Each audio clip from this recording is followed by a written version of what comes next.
Assalamualaikum and Salam Malaysia Baru. I'm NURUL and today our group will be discuss further on Asian financial crisis. So first, I would like to introduce my team members, which is first IZZA Sabrina, SYAZNIEZAL, Fasihah, and the last one is NURIN. So today we would like to discuss further on the Asian financial crisis. For your information, Asian financial crisis, also known as an Asian contagion, it was a sequence of currency devaluation and other events that began in 1997. This financial crisis affected many Asian countries such as South Korea, Thailand, Malaysia, Indonesia, Singapore, and Philippines. So there must be a reason to this crisis. So let us discuss more about the reason, or what we can say the causes. Okay, the first reason is caused by the excessive investment financed by the excessive external saving. According to the economists, both excessive saving and investment provide condition for economic disequilibrium. Excessive investment in a country raises the inflation rate and increase in excess investment. So we proceed to the next causes. Asian economies grew on the demand of external saving, which included inflow of foreign capital and loans, short-term, long-term loan in a foreign currency. From the economic standpoint, these Asian economies has exceptionally high rates of domestic saving of more than 30%. They did not require foreign saving or borrowing. This situation eventually led to decrease in return of investment and created the wasteful investment in certain sector of the economy. So the third causes is international investor with a huge amount of foreign fund penetrated the stock market in the region. Once the stock prices rose to an unstable high level, the speculator immediately withdrew all their capital from the market, causing the stock market to collapse.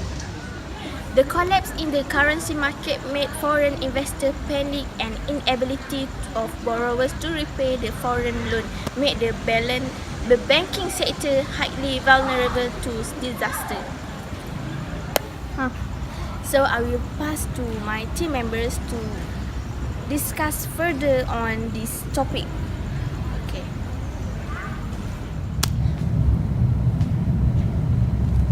I am IZZA Sabrina binti Abdul Hamid. So the first point is monetary policy response. So at first, Bank Negara Malaysia did not pursue a tight monetary policy, although the International Monetary Fund advised them to increase their interest rate to defend their country. However, when the Malaysian ringgit remained volatile, so the Bank Negara increased the interest rate. Other quantitative restrictions were also imposed to the loan for purchase of share, non-commercial vehicle and property. These include restriction was imposed on credit extension to this property sector project which did not start work. The second one is financing on the higher purchase loan for non-commercial vehicle was reduced 70% of purchase price of the vehicle from 75% in October 1997 and so on. The second point is the fiscal policy response. Besides the monetary policy measure, Malaysian government also made changes in the fiscal policy to handle the crisis. So the first one is tax incentive was given based on increase in the value of export. The second one is the contribution rate to EPF will increase from 5% to 70%. The third one is the government deferred the construction of mega projects such as a Bakun hydroelectric project and others. Thank you.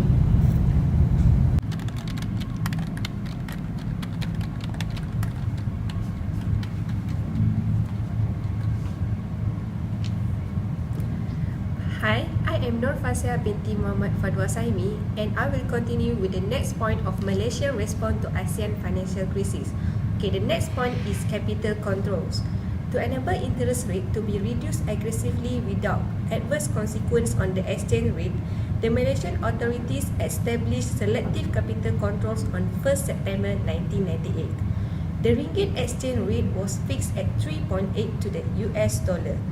The use of capital was related to the stabilization of both currency and stock markets. With the implementation of capital control measures, the central bank regained some monetary autonomy. The result of a loose monetary policy was further felt in similar measures taken by the Malaysian authorities, including reduction of statutory regulatory requirements and also reduction in the 3-month interbank rates.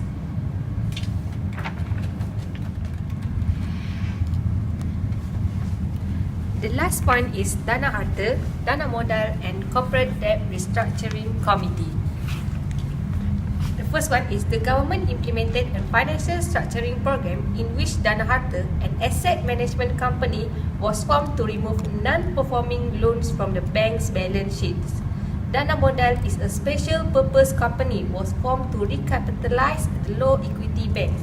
And lastly, the Corporate Debt Restructuring Committee was formed to allow voluntary workout of corporate debt between the creditors and shareholders so that viable companies were able to continue their operations. I will be discussing on aftermath of the crisis and also on path to economic recovery. Okay, for aftermath of the crisis, this will discuss further on the aftermath or the effect of the crisis that has taken place in the Southeast Asia.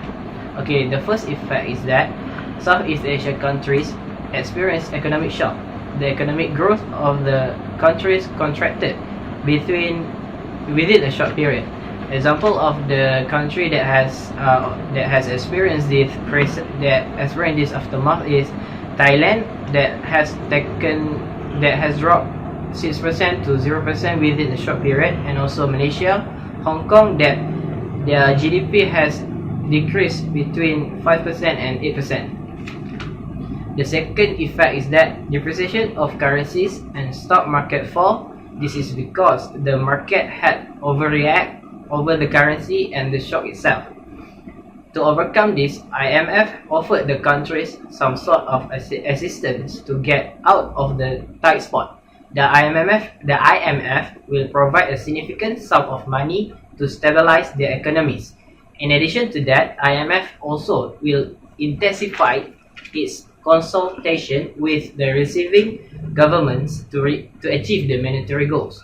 For example, the country that have received the assistance of IMF is Korea and Thailand. The third effect is that from taking the assistance of the IMF in getting out of the financial crisis, the countries are said to have taken the influence of the IMF itself. These countries have had to take the views of the IMF executive on those national economic policies which might undermine their own natural development goals. Next, we move on to path to economic recovery from the Southeast Asia financial crisis. The first part is capital control measures brought much stability to the Malaysian country. The monetary and fiscal policy measures were formed to address the major economic stability challenges. Through this, the growth was estimated to be in the range of 4% to 5%. And the second part is that since Malaysia is an open and export-driven economy, the ability to take advantage of the opportunities that globalization provides at the same time maintaining political stability, open-mindedness, and a transparency culture would be the hallmark of a future economic miracle. That's all from me. Thank you. Assalamualaikum warahmatullahi wabarakatuh. Hi, my name is Nurin Atilah binti Masrun and I'm from SC220-6A. This is my Math 653 assignment regarding ASEAN financial crisis. Okay, so I continue with challenge for the future regarding ASEAN financial crisis. So obviously, this crisis gives impact in 4 dimensions, which are social, economic, political, and technological. As you can see in the slide, and the crisis gives challenge towards social aspect in in the future as overall quality of life was downgraded due to increase in unemployment rate.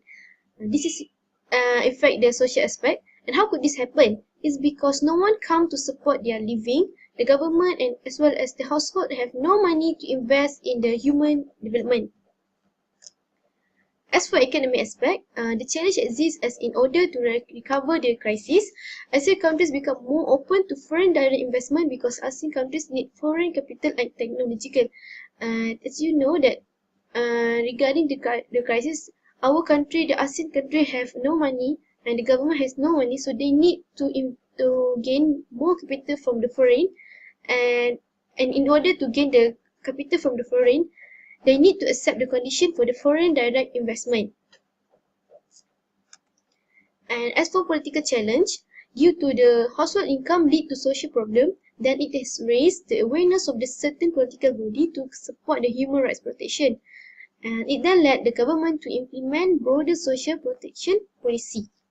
And lastly, for technological aspect, the challenge within the ASEAN countries is the country need to put more effort towards technological advancement, and in this country, this to ensure the country could maintain in the competitive market, and it is challenging as there are many R&D plans to compete in the market. As you can see that the ASEAN financial crisis had made the ASEAN country to become less competitive as they cannot compete in the current market. Hence, they need to produce more advanced technology to ensure that they can compete in the competitive market. And that's all for me. Thank you.